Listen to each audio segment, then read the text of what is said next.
Pengungkapan kasus online scamming ya, atau penipuan online sindikat internasional ya, karena ada pelaku yang berasal dari warga negara Malaysia. Dari beberapa laporan yang diterima di Polda Metro Jaya, ini juga terkait nanti ada di beberapa daerah. Ini perlu kami jelaskan, nanti juga akan dijelaskan bagaimana perlindungan negara terhadap warga masyarakat yang menjadi korban penipuan, kemudian apa yang harus kita lakukan secara bersama-sama. Rekan-rekan media nanti akan menyampaikan himbauan dan edukasi dari semua pihak yang hadir di sini, sehingga kita memberikan perlindungan kepada masyarakat agar masyarakat tidak menjadi korban penipuan online ini. Mereka sangat teliti, sangat canggih,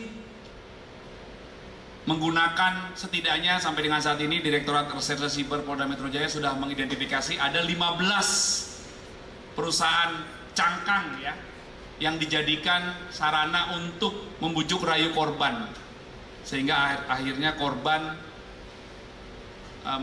menjadi atau mau mengikuti arahan dari para pelaku ini. Penipuan dalam bentuk modus operandi perdagangan saham fiktif dan perdagangan aset kripto fiktif menggunakan aplikasi secara online atau daring, yang kalau di dalam bahasa cyber, kejahatan cyber dikenal sebagai computer assisted crime, dengan modus kita kata sebagai online scamming. Jadi Bapak Ibu semuanya, berawal dari adanya laporan polisi yang secara berturut-turut dengan modus yang hampir serupa.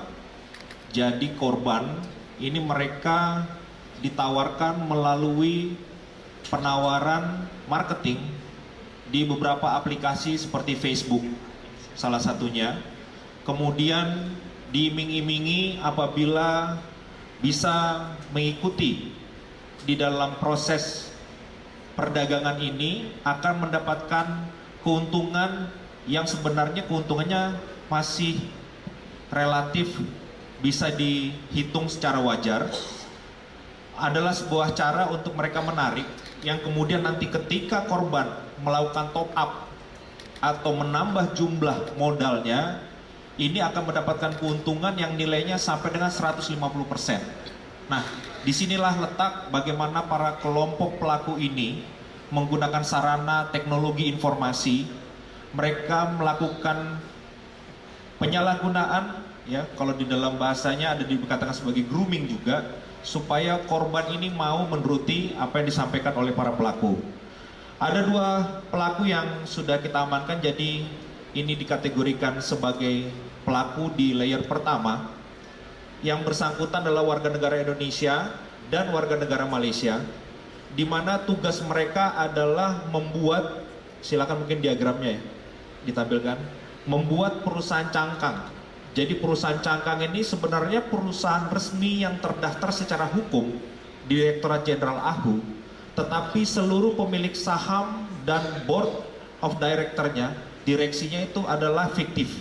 Jadi hanya nama-nama orang yang dipinjam saja untuk mereka melakukan aktivitas menerima dan menyalurkan uang yang masuk ke dalam rekening perusahaan.